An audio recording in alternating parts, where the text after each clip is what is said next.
श्री शिवाय नमस्तुभ्यं। श्री शिवाय नमस्तुभ्यं। राधे राधे दोस्तों, जय श्री कृष्णा। आप सभी भक्तजनों पर भोलेनाथ की कृपा बनी रहे। दोस्तों, सोमवार के व्रत को लेकर मानता है कि इस व्रत को करने से भगवान शिव अपने भक्तों की मुराद जल्दी पूरी करते हैं। सोमवार का दिन भगवान शिव को समर्पित है, इसीलिए इस दिन भगवान शिव की पूजा और व्रत करने का महत्व और ज्यादा बढ़ जाता है। यदि आप सोमवार के व्रत करते हैं तो आपको सोमवार व्रत कथा पढ़ना बेहद जरूरी है, क्योंकि इसके बिना आपका व्रत अधूरा माना जाता है। तो आइए सुनते हैं सोमवार की व्रत कथा। एक बार किसी एक नगर में एक साहूकार था।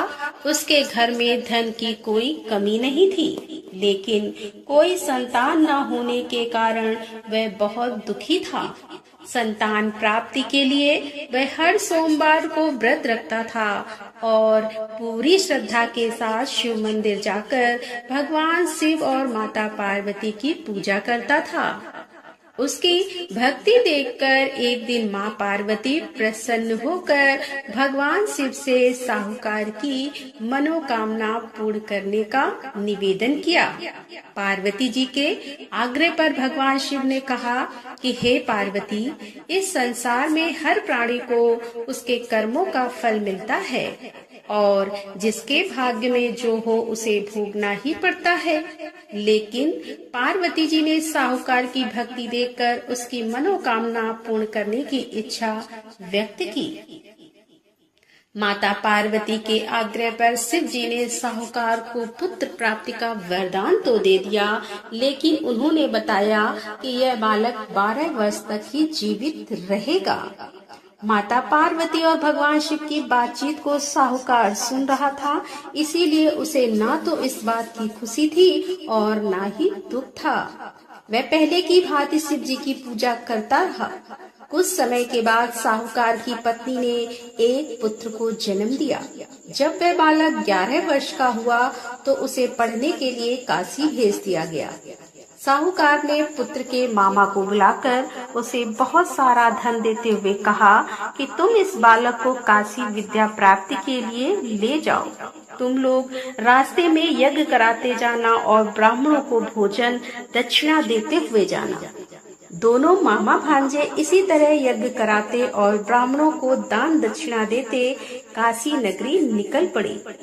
इस दौरान रात में एक नगर पड़ा, जहां नगर के राजा की कन्या का विवाह था। लेकिन जिस राजकुमार से उसका विवाह होने वाला था वह एक आंख से काना था।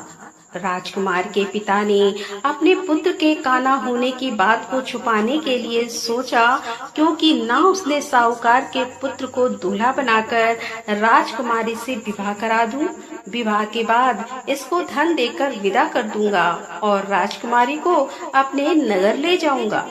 लड़के को दूल्हे के वस्त्र पहनाकर राजकुमारी से विवाह करा दिया गया। साहूकार का पुत्र ईमानदार था, उसे यह बात सही नहीं लगी, इसीलिए उसने अवसर पाकर राजकुमारी के दुपट्टे पर लिखा कि तुम्हारा विवाह तो मेरे साथ हुआ है, लेकिन जिस राजकुमार के संग तुम्हें भेजा जाएगा वह एक आंख से काना है। मैं तो काशी पढ़ने जा रहा हूँ। जब राजकुमारी ने चुन्नी पर लिखी बातें पढ़ी तो उसने अपने माता पिता को यह बात बताई। राजा ने अपनी पुत्री को विदा नहीं किया, फिर बारात वापस चली गई। दूसरी ओर साहूकार का लड़का और उसका मामा काशी पहुँचे और वहां जाकर उन्होंने यज्ञ किया। जिस दिन लड़का 12 साल का हुआ उस दिन भी यज्ञ का आयोजन था। लड़के ने अपने मामा से कहा कि मेरी तबीयत कुछ ठीक नहीं है। मामा ने कहा कि तुम अंदर जाकर आराम कर लो।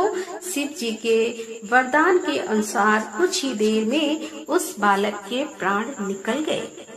मृत भांजे को देख उसके मामा ने विलाप करना शुरू किया। संयोग बस उसी समय शिव जी और माता पार्वती उधर से जा रहे थे। पार्वती माता ने भोलेनाथ से कहा कि स्वामी, मुझे इसके रोने के स्वर सहन नहीं हो पा रहे हैं, इस व्यक्ति के कष्ट को अवश्य दूर करे। जब शिव जी मृत बालक के समीप गए तो वह बोले कि यह उसी साहूकार का पुत्र है जिसे मैंने 12 वर्ष की आयु का वरदान दिया था। अब इसकी आयु पूरी हो चुकी है। लेकिन म्रात भाव से विभोर माता पार्वती ने कहा कि हे महादेव, आप इस बालक को और आयु देने की कृपा करें, अन्यथा इसके वियोग में इसके माता पिता भी तड़प तड़प कर मर जाएंगे। माता पार्वती के पुनः आग्रह पर भगवान शिव ने उस लड़के को जीवित होने का वरदान दिया। शिव जी की कृपा से वह लड़का जीवित हो गया।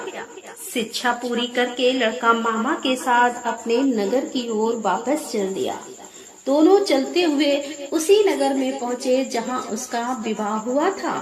उस नगर में भी उन्होंने यज्ञ का आयोजन किया। उस लड़के के ससुर ने उसे पहचान लिया और महल में ले जाकर उसकी खातिरदारी की और अपनी पुत्री को विदा किया। इधर साहूकार और उसकी पत्नी भूखे प्यासे रहकर बेटे की प्रतीक्षा कर रहे थे। उन्होंने प्रण कर रखा था कि यदि उन्हें अपने बेटे की मृत्यु का समाचार मिला तो वह भी प्राण त्याग देंगे। परंतु अपने बेटे के जीवित होने का समाचार पाकर वह बेहद प्रसन्न हुए। उसी रात भगवान शिव ने साहूकार के स्वप्न में आकर कहा कि हे श्रेष्ठ जी, मैंने तेरे सोमवार के व्रत करने और व्रत कथा सुनने से प्रसन्न होकर तेरे पुत्र को लंबी आयु प्रदान की है।